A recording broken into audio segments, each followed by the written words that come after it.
You want to put all of your Galactic Legends on defense? I'm not gonna lie, that's kind of a jerk move, but this video is going to show you how to get away with it.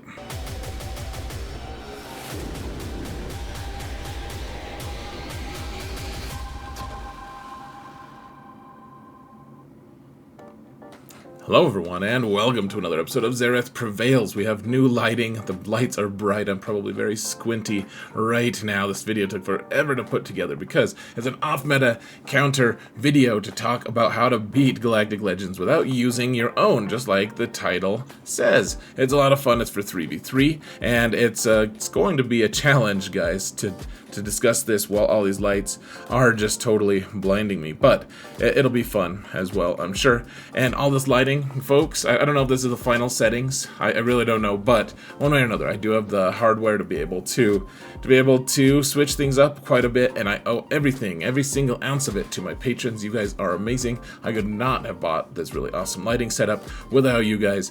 Thank you so much for all of your support. Truly, you guys, I truly could not do this without you. And folks, if you want to support this channel for free, all you've got to do is hit that thumbs up button, subscribe, comment, mount the algorithm, folks. It's a good time.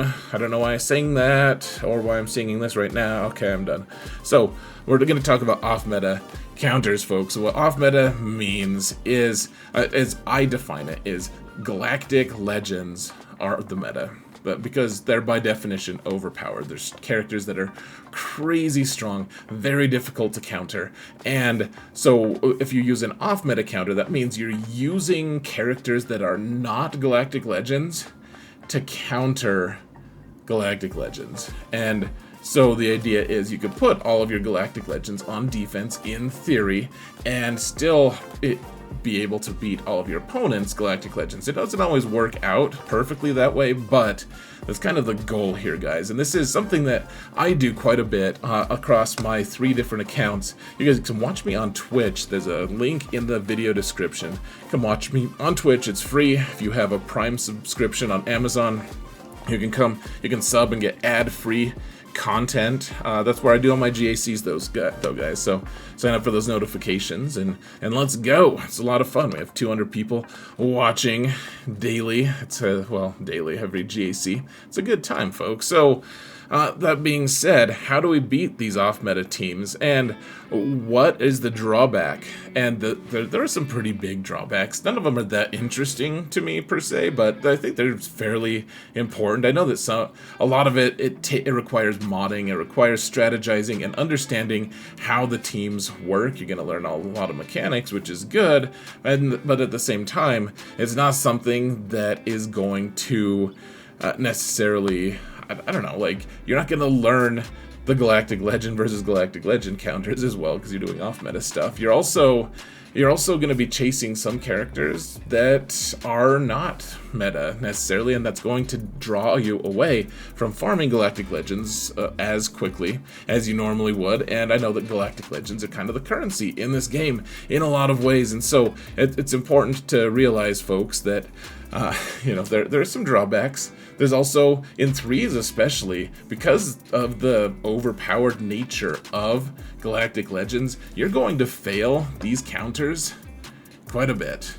They're small win percentages. A lot of times you're going to be doing wins, you're going to be doing things like just kill all the ads and then kill the Galactic Legend, and you'll drop a bunch of banners, but then you'll have all your GLs on defense, so it won't necessarily matter. So a lot of things. Also, I mean, it requires datacrons. You guys know, if you like datacrons by now, I know that's something that some people hate, so I mean, that could be a drawback. Now, it's all fairly uncompelling to me, though. Like, to me, I think I would have quit the game a long time ago if I couldn't just do off-meta counters against Galactic Legends. And because you're going to be able to punch your way up in GAC. If you're in one of the lower levels, like if you're in Chromium or Bronzium, you're going to find yourself just boosted into, a Rhodium or something like that. You're going to punch way higher because people won't know how to beat your Galactic Legends. I put one down the other day, and he used 5 Galactic Legends to try to kill it and couldn't. and I just waltzed through the rest of it. If he placed any GLs, I could have beat them as well, but he didn't place any. It was such a weird thing. and that was in Erodium, and against a way bigger roster. He had 3 million more GP than me, and so you can leave a really strong defense and still feel confident walking into the round. And I think that's my favorite. Plus, what's the fun in a safe counter? I mean, sometimes you need that, but man, it's way more fun. Then you can take a screenshot and brag to your friends. I mean, ain't nothing better than that. So I made a couple slides with the best defensive comps for GLs, and then I realized it was going to take too much time. So you guys get 2 Galactic Legends that I talk about like this, and then we're moving right along. So on defense, first off, I should say, we're not talking about current Datacron sets. I want this video to be a little bit, I mean, I'm going to be cycling through. I'm probably going to be putting this out, refreshing it every 4 to 6 months, something like that. But I want this to be a little bit ageless. I don't want it to be beholden to, oh yeah, Afra kills everything for a couple months, and then she just evaporates into the ether because she stopped having her Datacron. That happens. That's a fairly common occurrence in GAC, and so all of the counters that I'm talking about here, guys, are the more in general counters, the more generalized, like, oh yeah, okay, this is good always, regardless of the Datacron set. And so this version of Jedi Master Luke,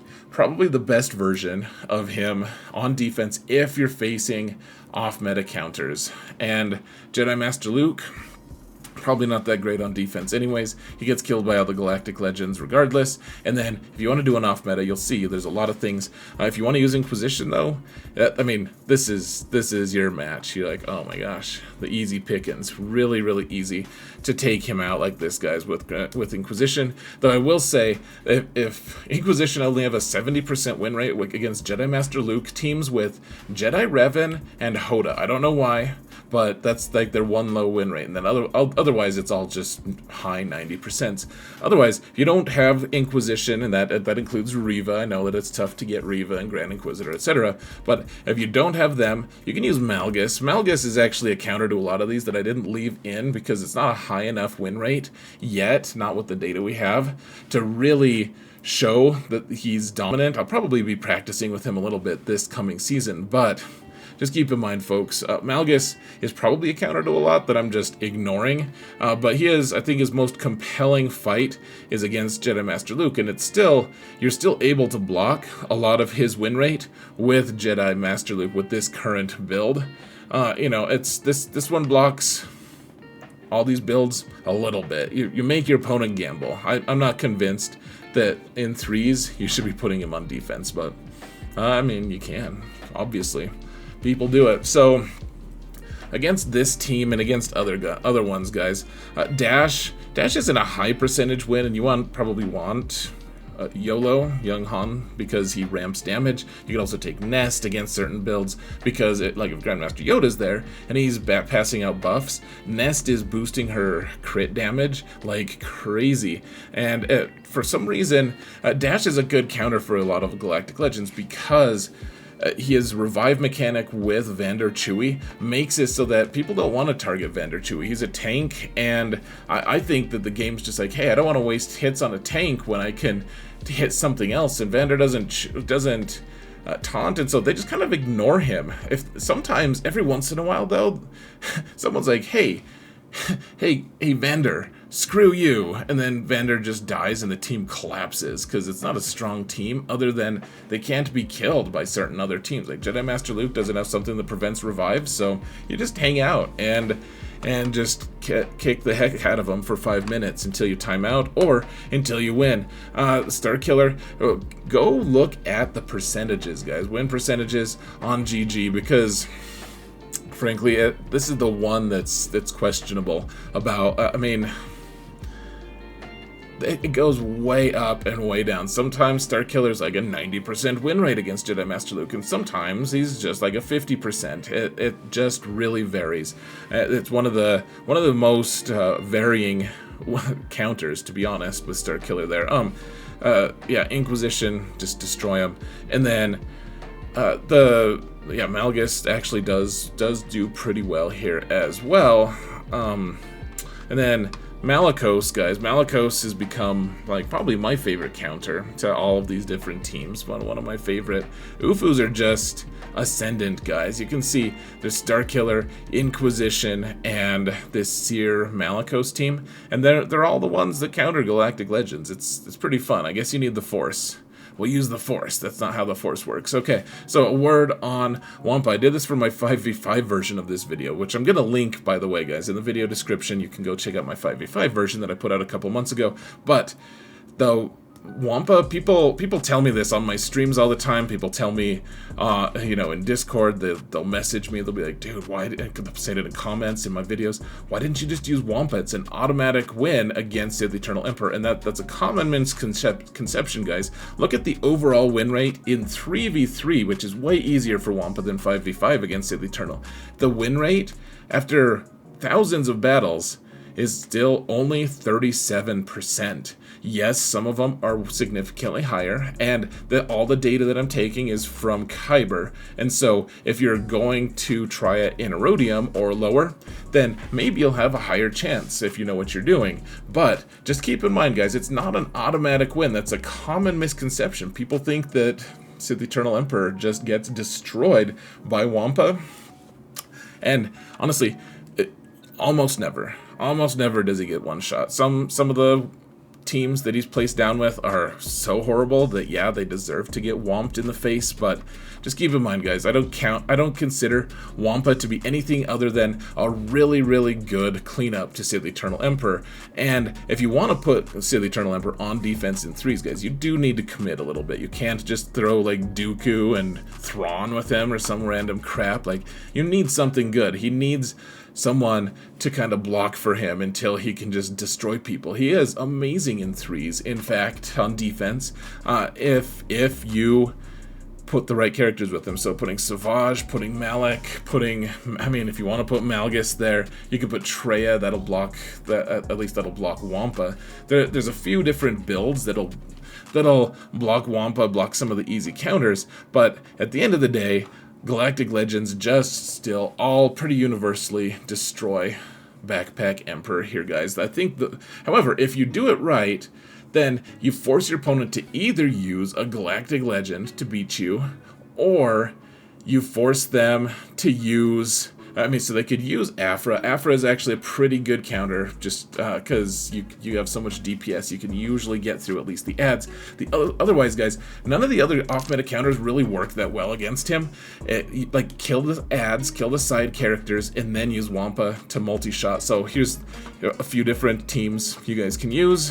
You know, Starkiller, Inquisition, Terran Malicos, pretty standard. Not going to usually one-shot Sith Eternal Emperor, but they're going to help you multi-shot him, which is sometimes the name of the game, especially in threes.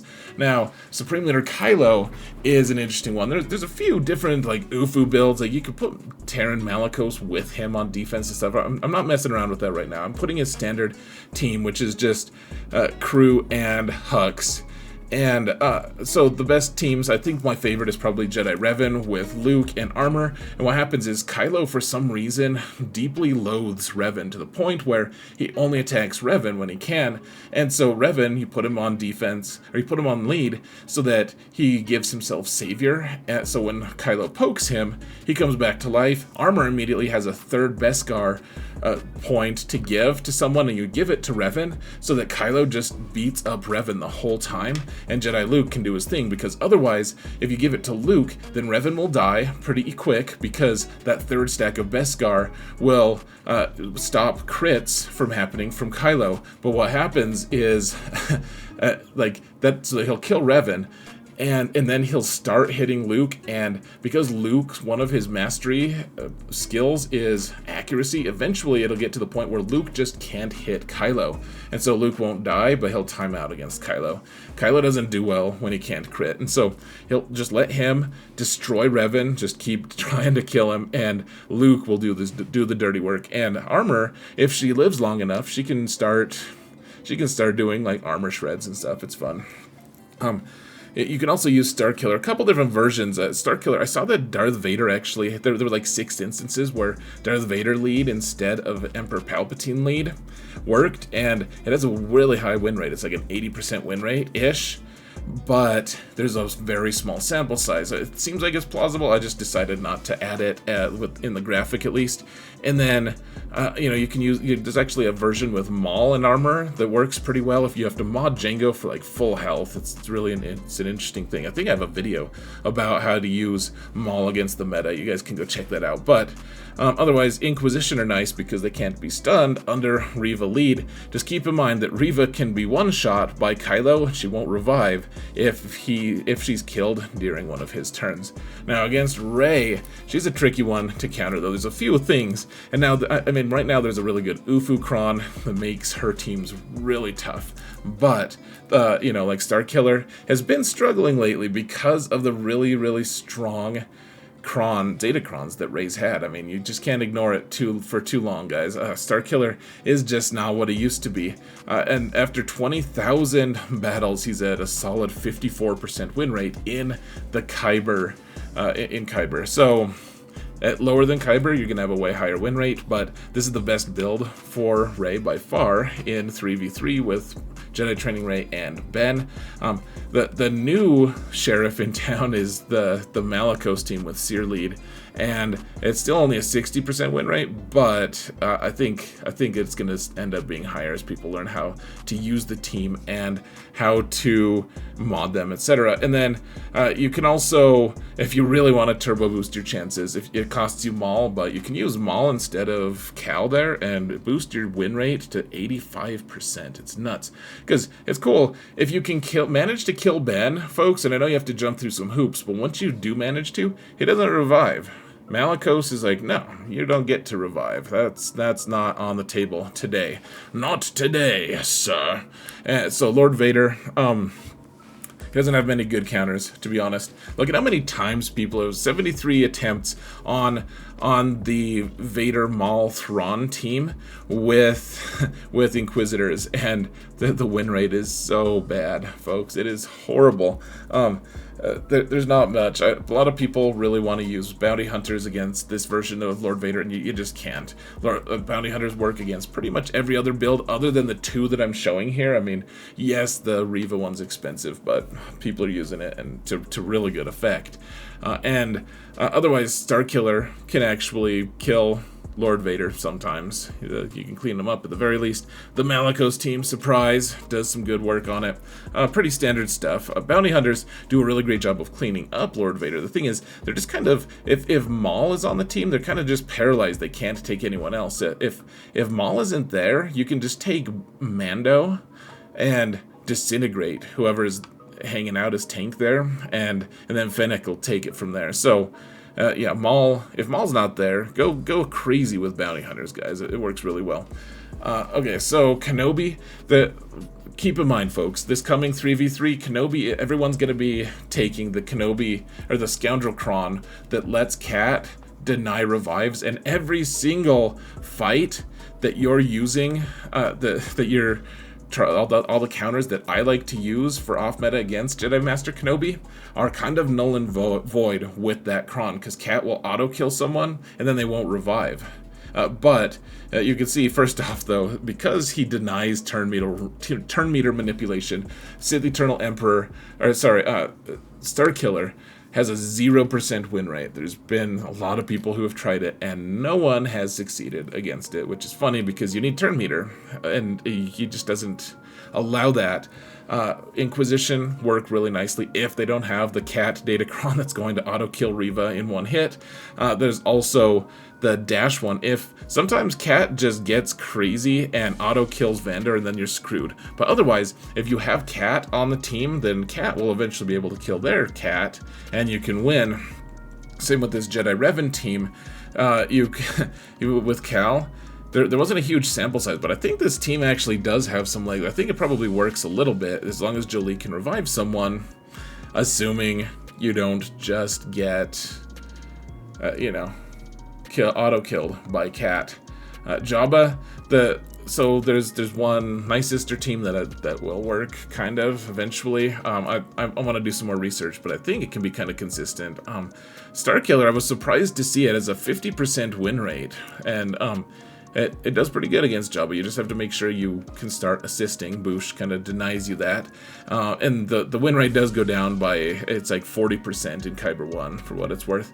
And then, surprise, surprise, the Malicos team also beats Jabba at an okay win rate. Against Leia, there's nothing so far. The best I can come up with is Inquisition can kill 1, usually just 1 or 0 adds, and then you can Zerg her down with other things. It's not compelling it, guys, but she has a Datacron that makes it so that we can't test in GAC yet. There's just no off-meta stuff. In a few months, we'll have a lot more answers, I think. But yeah, Inquisition and Zerg is probably the best answer. Now, in terms of seasonal counters, there's an amazing Afro one. It's going to let you counter Jabba, let you counter Lord Vader, probably Jedi Master Luke and Sith Eternal Emperor as well, that we already kind of listed Sith Eternal Emperor.